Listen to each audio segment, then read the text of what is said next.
Naniniwala ba kayo na may mga misteryosong nilalang na nakapaligid sa atin na madalas ay hindi nakikita ng mata? Although paminsan-minsan nararamdaman at paminsan-minsan is nakikita ng ibang tao na may kakayahang makita o kaya bukas ang pangatlong mata nila para makita yung mundo na hindi nakikita ng karamihan.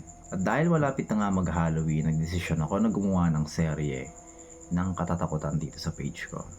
Welcome to Kuya Renan's Spooky Serye. Gusto ko lang sabihin sa inyo na karamihan sa mga kwentong maririnig nyo ay galing sa ating mga follower, either send via message or via email. Hindi po natin pipiliting maniwala ang karamihan, pero ito po ay mga personal na karanasan ng ilan sa ating mga tagasunod.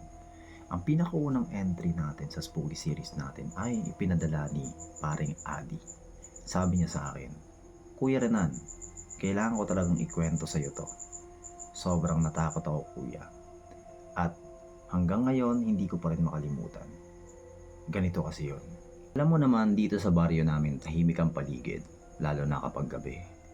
Sa labas ng bahay namin, simbahan na agad ang katapat.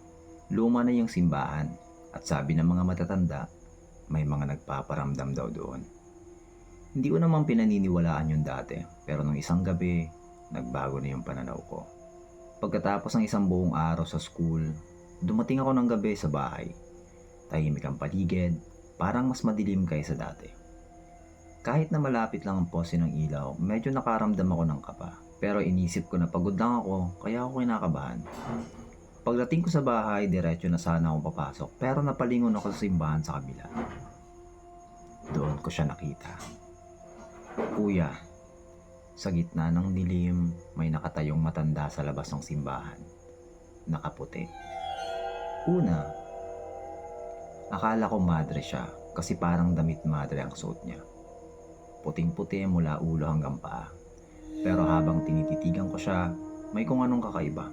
Parang hindi siya gumagalaw. Parang hindi siya humihinga. Nakatayo lang siya doon, nakatingin ng diretso sa akin.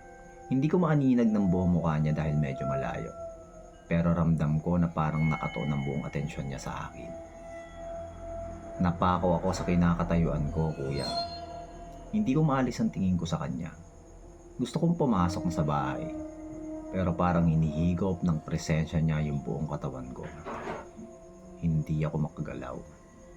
Nakaputi siya, pero yung puti ng damit niya ay parang kumikinang sa dilim. Hindi normal. Pakiramdam ko mas tumitindi ang ginaw sa paligid ko habang tinitingnan ko siya.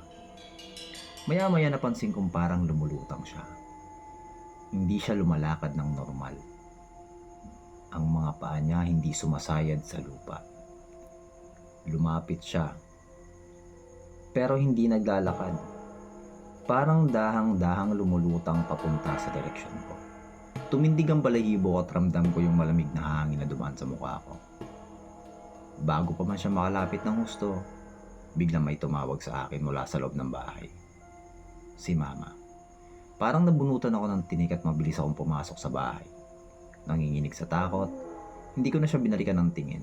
Pero alam ko nandiyan pa siya, nakatayo, nagmamasid. Kinabukasan, tinanong ko si Mama kung may nakita siya sa simbahan o kung napansin niyang may tao doon kagabi. Pero sabi niya, wala raw. Sinabi ko na lang sa sarili ko na baka pagod lang ako.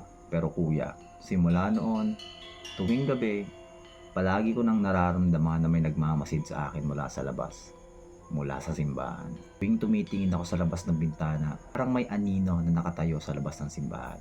Hindi ko na makita ng buo yung matandang nakaputi. Pero alam ko, hindi yon imahinasyon. Nandyan siya.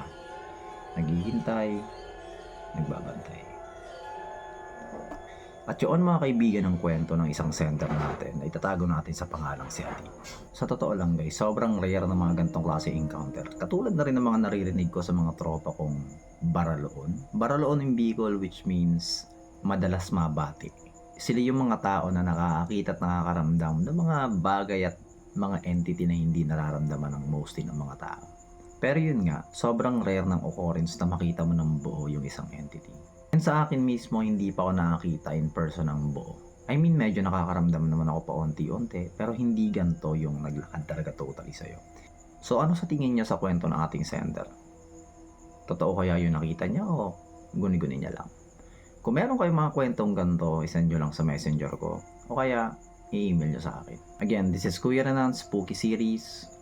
Maraming salamat sa lahat ng suporta at maraming salamat sa panonood. See you on the next one.